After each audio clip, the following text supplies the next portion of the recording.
Tranquil Explorers, welcome to Sleep Mind Relaxation. I'm Liam, and I'm so grateful you're joining me for these soothing sleep stories. Let's unwind together and elevate your rest to the best level.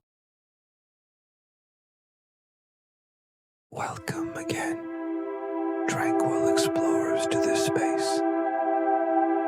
And thank you so much for joining us. Just settle right here. A quiet corner, carved out just for your complete unwinding, where every sound is a balm, and every word is a step closer to that deep, peaceful rest you deserve. Tonight, my Tranquil Explorers, we are setting our course across the quiet, vast waters of history and myth.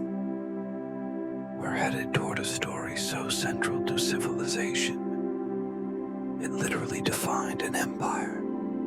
Virgil's the Aeneid. Forget any thoughts of a loud, rushed epic. This, right here, is your ultimate bedtime journey.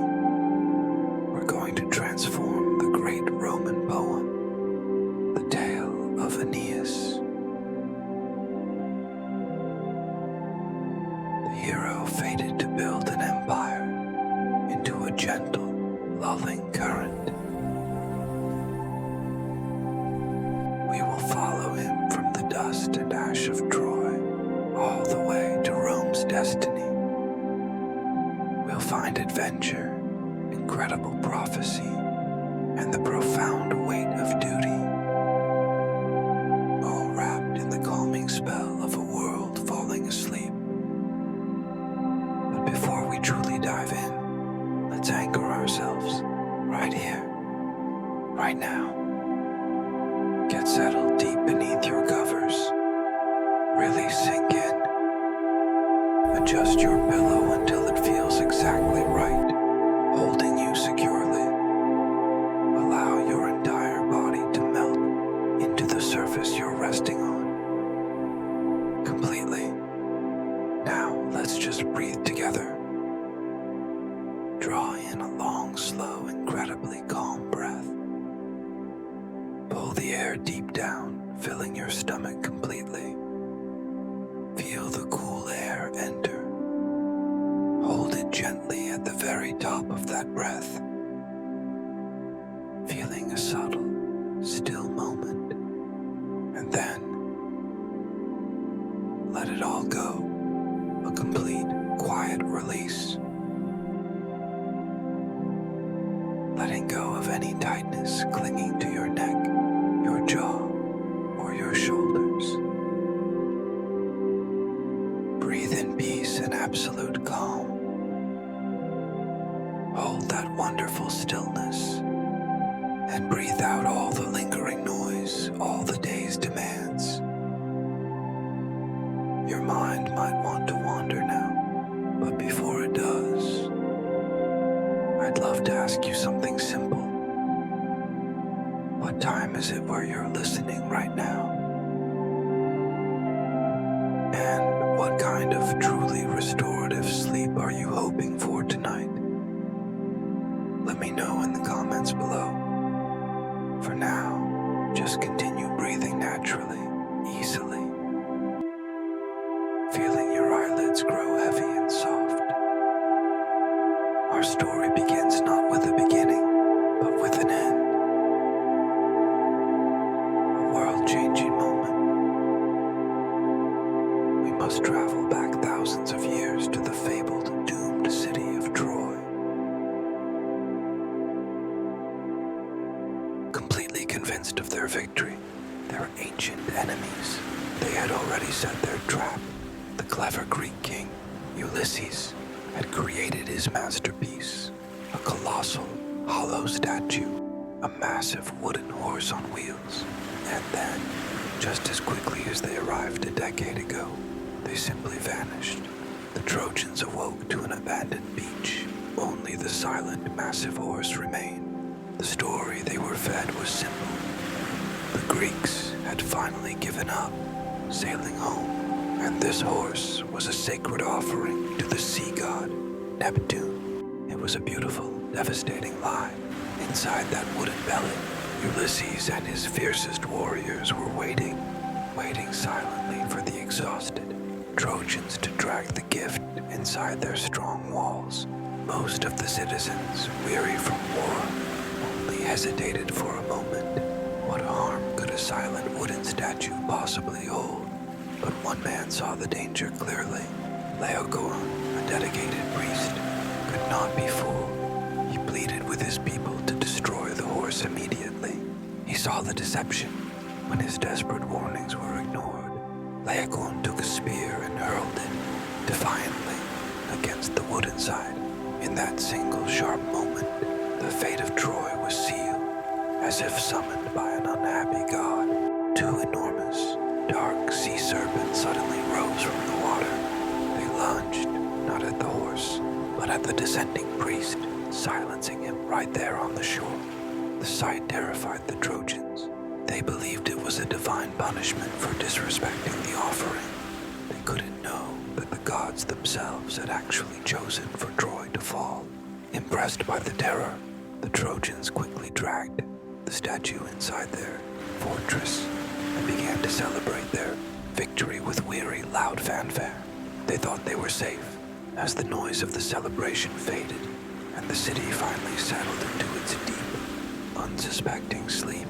The armed Greeks slid silently from the wooden structure. They crept to the city's massive gates, opening them for their waiting army. While the invasion began, and the sounds of fire and chaos filled the air, one of the great Trojan heroes, Aeneas, lay fast asleep in his home. Aeneas, whose mother was the goddess Venus, was always safe, even in this destruction. As Aeneas slept, the ghost of Troy's greatest warrior, Hector, appeared to him in a vivid, urgent dream. Hector's shadowy voice commanded Aeneas to flee, to leave with his family immediately.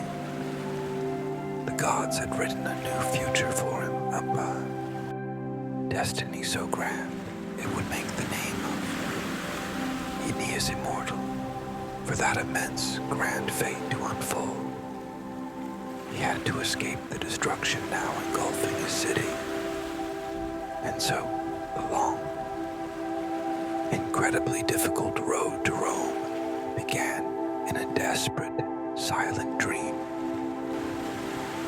Awakening from the ghost of Hector's warning, Aeneas's first instinct was simple: fight. He rushed out, intending to face the Greek invaders and protect his home until his very last breath. But the reality he faced was absolute. Trojan warriors were falling rapidly, their lines collapsing. The once proud city was consumed by fire and thick, choking smoke. After witnessing the brutal execution of his aged king, Priam, Aeneas finally accepted the crushing truth. The war was over. Troy was lost forever. It was then his mother, the goddess Venus, appeared to him. She gently led Aeneas back to his house, where his family was waiting, terrified and anxious. There was his young son, Asconius, his elderly father, Anchises, and his wife, Grossa. Venus made her command clear. Their only duty now was to survival, to the future. His family quickly agreed to flee. They made their way through the terrifying chaos, the burning, collapsing structures, the desperate sounds of a city under siege, moving carefully toward the nearest open gate. But as they finally reached the relative safety outside the gate, Aeneas looked back in a sudden, sharp panic. His wife, Grossa, was no longer with them. His heart heavy with dread, Aeneas immediately turned back, daring to re-enter the inferno to search for the woman he loved. Yet, instead of finding her alive, he encountered her serene, shimmering ghost. The ghost of Crosa was calm and so resolute. She told Aeneas that he must not grieve for her. He must not search any further. Her death, she explained, was also part of the god's immense plan, a necessary sacrifice. She urged him to follow his true, immense destiny to travel west across the boundless sea. She revealed that he would face hardships. He would endure struggles, face great temptations, and overcome many perils. But in the end, a new kingdom and a new royal spouse awaited him in a distant land. His journey was not about finding safety. It was about founding a civilization. Aeneas was devastated, having lost both his magnificent ancient city and the woman who was his anchor. But with his father and son safe, and with the powerful, divine inspiration of his mother, he found the deep-seated strength he needed. He gathered a small, shell-shocked band of other survivors and led them away from the burning light of Troy, unbeknownst to the celebrating Greeks. This small, tired group of refugees carried within them the seed of something vast, the silent genesis of an empire that would, by the sheer will of the gods, surpass anything anyone could imagine. With the smoke of Troy truly fading now, Aeneas and his small group prepared to set sail.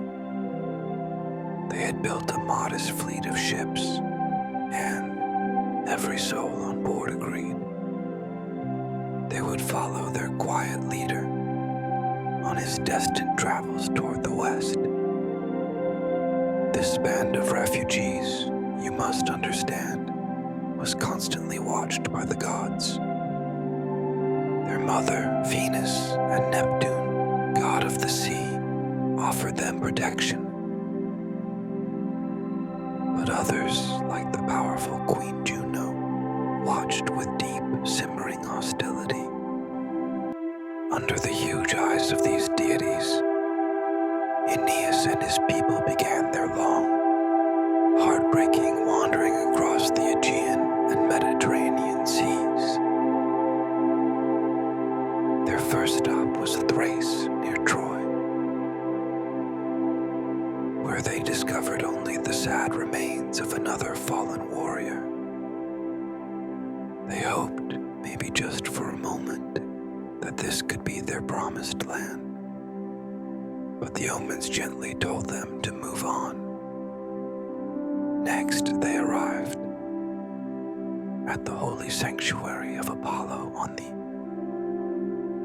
island of Delos. The atmosphere was so peaceful. It truly tempted the weary group to simply stop and rest after the trauma of Troy. But Apollo's oracle was clear. This was not the place. They were instructed simply to seek the land of their earliest ancestors. Misinterpreting those confusing words, the Trojans sailed to Crete. They thought, finally they had arrived. They even began building a new settlement full of hopeful promise. But immediately they were struck down by sickness. Aeneas received a clear message in a new dream, confirming their fears. Crete was wrong. Left with no other option, They abandoned that false settlement and pressed on, sailing further, deeper west. On their next island stop, they encountered a terrifying sight. A harpy, a monstrous creature, part bird, part woman. The harpy, furious at their intrusion, ordered them to leave immediately, but she delivered a grim, dark prophecy. Aeneas and the others would reach Italy, but they wouldn't truly settle there until they were driven by extreme, painful hunger to eat their own tables. This dark prediction, though strange, reinforced the hard, constant truth their journey was far from over. The group resumed their travels, landing eventually in Epirus in the north of Greece. Here they found other survivors of Troy, including Aeneas, who possessed the sacred gift of prophecy. Aeneas gave Aeneas the most powerful vision yet.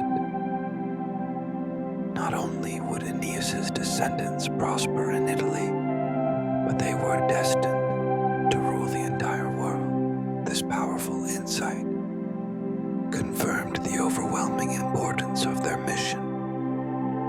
Epirus, too, was not their home. They had to continue, carrying the silent promise of a future empire in their small, tired boats, ever closer to the legendary coast of Italy. As you rest deeper and deeper, let's explore the immense shadow that constantly hung over Aeneas's mission. Not all the gods who watched this exhausted expedition were benevolent. Among their most powerful enemies was Juno, the majestic queen of the gods. Juno harbored an ancient, intense bitterness against the Trojans, a grudge born long, long ago, even before the Trojan War first began. Do you remember the famous story of the judgment of Paris? Three great goddesses, Juno, Minerva, and Venus, stood before Prince Paris, each competing for a simple golden apple. Each promised him a powerful reward. Juno promised kingship, great power, but Paris chose Venus. That choice led directly to the war, and ultimately to the destruction of Troy. You might think that the downfall of an entire city would be enough revenge, but for the immortal Juno, who holds a grudge longer than any human life, it was not. She was determined to prevent Aeneas and his Trojans from ever reaching their destination. But she had an even stronger political motive. The gods had decreed that the city Aeneas was destined to found, Rome would one day become the great rival, the destroyer of Carthage. And Carthage happened to be Juno's own most cherished, most beloved city. For this reason, Juno decided Aeneas must never ever reach Italy. Aeneas's fleet, sailing ever closer to Italy, was suddenly hit by pure chaos. Juno, unable to control the seas herself, approached Aeolus, the powerful ruler of the winds, to persuade him to stir up a devastating storm. She offered a beautiful bribe, the loveliest of her sea nymphs, as his wife. Aeolus accepted. Suddenly, Aeneas's fleet was tossed by black clouds and chaotic, whipping winds, scattering the ships and threatening to sink every single one. The Trojans were saved only by the intervention of Neptune, the god of the sea, who was furious at Juno's intrusion into his waters. He calmed the waters just in time, rescuing the desperate, broken fleet. The remaining ships regrouped and sought shelter. They found a quiet coast of Africa, near a recently founded city ruled by a powerful queen. This city, protected by Juno herself, was Carthage, and its queen was Dido. Remember what happened to Aeneas in Troy? He lost his wife and chose duty. Now, resting in Carthage,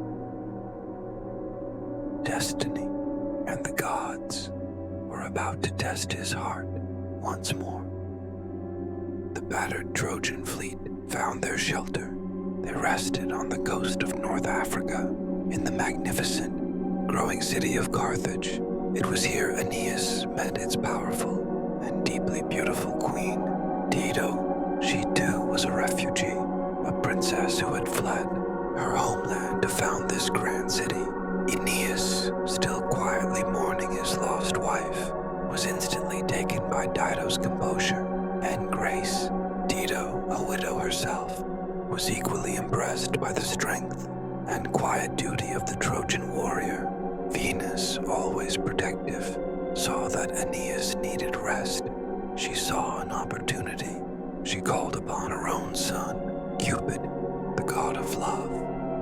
Cupid disguised himself and, at a grand banquet in Aeneas' honor, struck Dido's heart with an irresistible spark. The threads of destiny were being tightly woven. During a hunting trip, a sudden rainstorm forced Aeneas and Dido to take shelter in a quiet, secluded grove. There, in the dim light, they declared their intense connection. Both were deeply, wonderfully happy, desiring only to stay together and spend the rest of their days ruling Carthage. For a time, Aeneas forgot his immense destiny. The protecting goddesses, Venus and Juno, watched this new love with great satisfaction. If Aeneas stayed here, Rome would never exist. Carthage would be safe, but the most powerful gods, they were displeased to see Aeneas ignore the future they had ordained. Jupiter, the king of the gods, sent his swift messenger Mercury down to Carthage. Mercury's message was a stark, brutal reminder of Aeneas' sacred duty. He had to leave. He had to found Rome, a hero of duty. Aeneas realized the immense, tragic choice he faced. His personal happiness with Dido, or his undeniable duty to his people and his destiny. He could not deny the command, and so he made the agonizing decision to depart. Unable to face his heartbroken lover, he ordered his men to quietly prepare the ships. They sailed away in the absolute dead of night. When Dido discovered that Aeneas had left, her world shattered, her life lost all meaning. In her final moments, consumed by grief, she foresaw the dreadful future. She prophesied the eternal, bitter strife that would exist between Aeneas' people, the future Romans, and her own beloved Carthage. Aeneas, his heart truly broken, chose the path of the hero and sailed north. His journey resumed, carrying the silent promise of Rome. Eventually he landed in Italy, where his mission would continue, leading to a final great war. A final single combat, and the eventual, long-promised foundation of the great city. And that, my dear Tranquil Explorers, is where we close the first chapter of Aeneas' long, destiny-driven tale. The entire epic is a quiet, powerful reminder that even the greatest struggles serve a higher, larger purpose. As you drift now, let go of any single bit of tension you might be holding on to. Take one more beautiful, long, easy breath with me. Inhale. Yes, inhale. Now slowly exhale. Slow, slow. Now relax, relax. Before you completely surrender to sleep, please consider doing 2 small, supportive things. If this slow, gentle story truly helped calm your mind, please like this video right now. And if you want to ensure you get more of this deeply restful sleep, go ahead and subscribe to join the thousands of other Tranquil Explorers finding their best rest here. Finally, as you listen to the last peaceful notes, share in the comments how many hours of truly restorative, uninterrupted sleep did you manage to get last night? Your answer helps us all feel connected